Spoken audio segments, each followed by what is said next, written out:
And I know that once the dust clears and people put away their milk jugs, their haunted sheds, their original 1972 pressings of Al Green's Let's Stay Together, those people are all going to agree that Thundering Nightmare is a 4.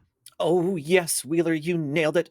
A 4. I couldn't have said it more succinctly myself. And that's it for Ghost Horse Power Rankings. Thanks for tuning in, friends.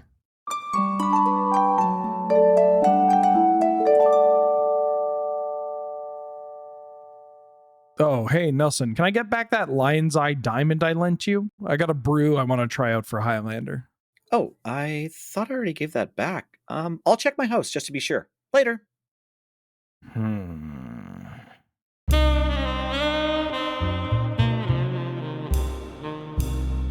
It should have been a warm spring day, but that morning a wind fiercer than a 3-drop empath had moved in. Wheeler felt chilled to the bone, but not from the wind. He'd remembered his jacket. Wheeler was chilled in a way that no jacket could help. From the inside, with suspicion. Nelson had been acting stranger than a secret layer drop, but hopefully after getting to the bottom of this, they'd still be friends forever.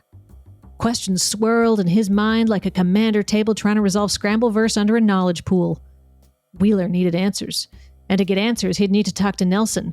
And to talk to Nelson, he'd need to record the new Capenna episode of Punt, Counterpunt, which was handy because that's where he was already going.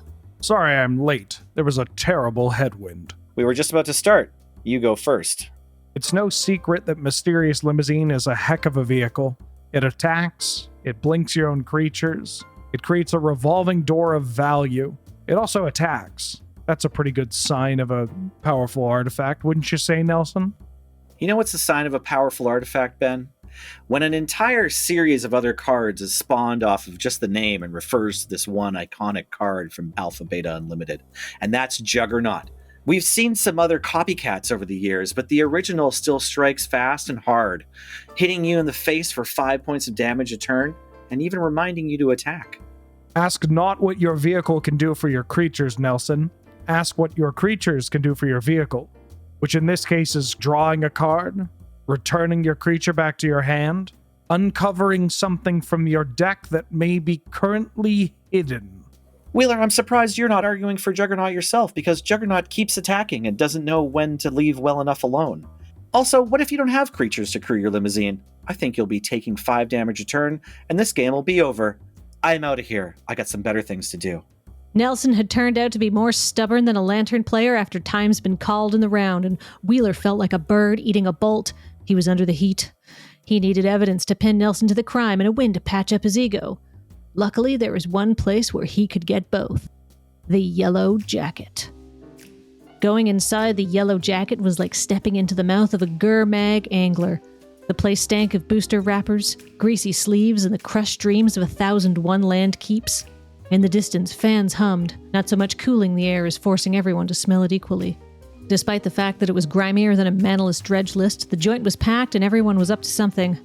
Down on their luck, grinders were hunched over their trade binders, while no ban list commander pods fired from the tables. There was even an entire underground draft ring operating out of the basement. Wheeler walked up to the counter and slipped a Felwar stone to Ed, the proprietor. I'm looking for Nelson. He owes me something. Ed grumbled and said, well, that makes 2 of us, but if you don't want anything from me, don't waste my time. Wheeler slid him a soul ring. Oh, I want something from you. A line on Nelson. Maybe you and I have similar business with him. He gave Wheeler a puzzled look, like someone hearing the phrase intentional draw for the first time. I doubt it, he sniffed. Unless you're also looking to clean me out of my entire order of new Capenna. Because if that's what you want, you just missed your chance. Wordlessly, Wheeler reached for his binder and pulled out a playset of Thran dynamos. Ed tucked them away and then motioned to the left. Table 332, he said, pointing to the back corner of the shop. At that, Ed shrugged at Wheeler and scuttled off to draft. Wheeler's hopes had been dashed like a twin player on ban list day. This was suddenly a case, and not just the traditional kind, the booster box one as well. And a case this big would require a light touch, and a dolly if he needed to move it more than a few feet. Wheeler did the only thing he could. He slipped on a disguise and headed to the back of the store. Is this seat taken? No, we were just about to start. Who's your commander? Mr. Orfeo, the Boulder. A bit of a build-around, if I do say so myself. This rhino warrior can crack skulls, crack in, and ram-a-lam a couple of ding-dongs before you know what's up. What is up? I know someone that says ram-a-lam a ding-dong, and I thought I just got away from him. Tonight I'm playing Jeddido Janin. They may make better creatures, but they don't make cooler creatures. This is a man with a cat's head. They call them the layin' now. But back in the 90s, he was just laying into people's life totals. The only laying in with Jeddido Janin is Mr. Orfeo laying into your commander. 7 mana 5/5? Are you out of your mind? There's no way this can match up to my Rhino Warrior. My commander's so cool he could end up in a band with Tobias Andrion. Live tonight at the Seafarer's Quay, the Legends play their hit song, The Last of Ramirez's Privateers.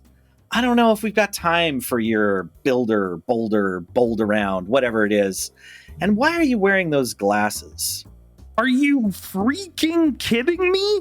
Your Tobias Andrion has nothing against my ball lightnings, my groundbreakers, my lightning skelementals. You're the one that's about to get blitzed, bud.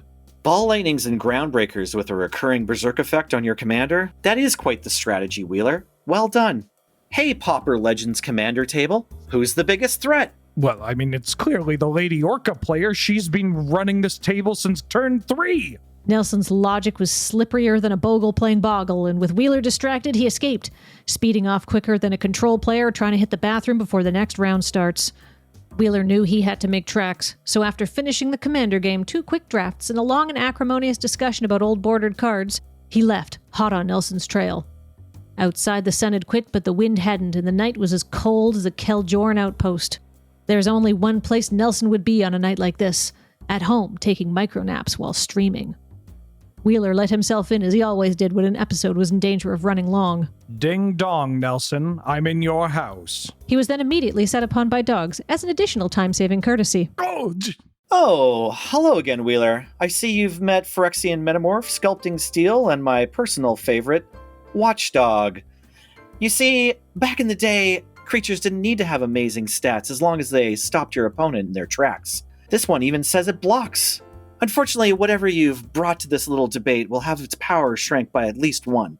Nelson, I applaud you on the Richard Kane Ferguson art, but this is barely a dog. The jig is up. Now, Goldhound, that's a dog. That's the only thing keeping me alive from your puppies. And the best part is, my dog's a real treasure. As much as my dog might not look like a dog, let's think about what dogs are for. Back in Tempest, it was a simpler time. When bad guys showed up, your dog would bark. When your opponent attacked, you blocked. The cards were our friends, our best friends. You wouldn't crack open your best friend to ramp into a colossal dreadmaw, would you? Just watch me. One man's trash is another man's treasure, and this man's treasure is a dog, a Goldhound. It's got First Strike, it's got Menace. I don't even know how this card's a common. Face it, Nelson, not even your Watchdog will be able to block my Goldhound. Block? I hadn't intended on it, Wheeler. You see, your creature will have -1 power as soon as it chooses to attack, as long as this Watchdog is untapped. Check and mate. Nelson's argument hit Wheeler like it had trample damage. White flames burned behind his eyes, and when the hurting finally stopped, Nelson was gone. A crumpled piece of paper lay on the floor like an unfinished tournament report from an 04 evening. A receipt for a rented boat called the Looter Scooter. Turns out there are only 2 places Nelson could be on a night like this, and the other one was the new docks the city had just built special for dramatic finales. When he got down to the water, the air was as salty as someone who'd lost a battle of wits, but the night was still and silent, like someone mad over losing to battle of wits. Nothing made a sound, aside from the howling wind, foghorns, and the squeaking of an old dolly.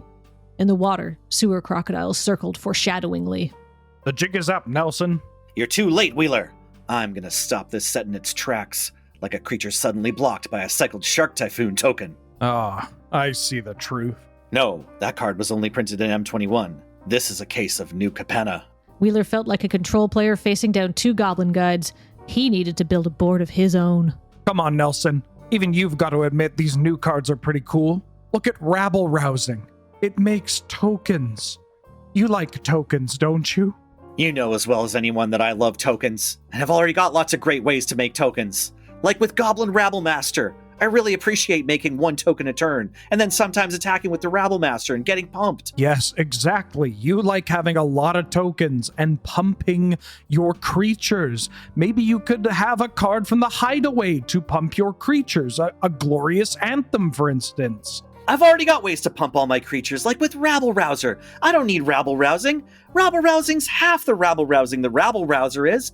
We've been rousing Rabble since Guild Pact. Relson, you row as much as I do that Rabble Rouser can't rouse Rabble as much as Rabble Master or Rabble Rousing, and it certainly can't rouse Rabble better than Embercleave, Nelson. We're talking real damage from a new set, Nelson. Come, enjoy the wordy cards. It's good down here. You know, I do like pumping 1 creature at a time for a whole lot and doubling up its power. That's why I play Berserk as well. You pump the unblocked one twice as much as the rest of them. I like Berserk too, Nelson. We can have the old and the new, Nelson.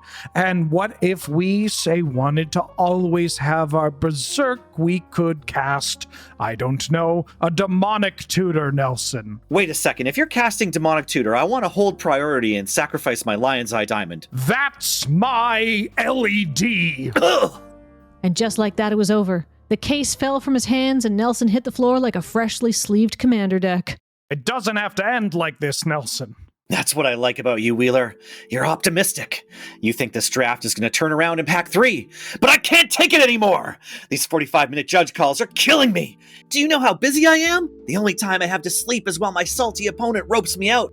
It's 2022 and I still haven't finished reading Questing Beast. I can't learn all these new mechanics! But Alliance is just a keyword ability. It's still too much! It's too complicated! Lightning Angel was good enough. I just want to play cards. Simple games of Magic where I play Rite of Flame into Mog War Marshal turn 1, then Skirk Prospector turn 2 into Fecundity, and then another Rite of Flame for Prospector and another War Marshal, then Goblin Matron for Goblin War Chief into Pile Driver and top deck and empty the Warrens. Sure, I can't attack for lethal because my opponent powered out Ghostly Prison off a Gilded Goose, but I keep sacrificing tokens for mana and cards until I hit Grape Shot for a very large but not infinite amount of damage. There's no other way, Wheeler! New Capenna has to sleep with the fishes. That seems extreme, but you do you, I guess.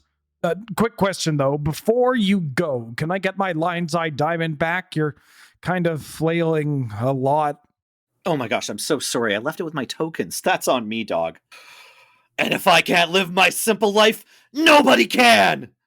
Nelson tried to heave the case into the water, but all the screaming had tuckered him out and he lost his balance and fell into the waiting and hungry jaws of a sewer crocodile. Faster than someone first picking a blade of the Oni, the jaws snapped closed and— Hold up. Did I just fall into a crocodile's mouth? This has been Punt, Counterpunt.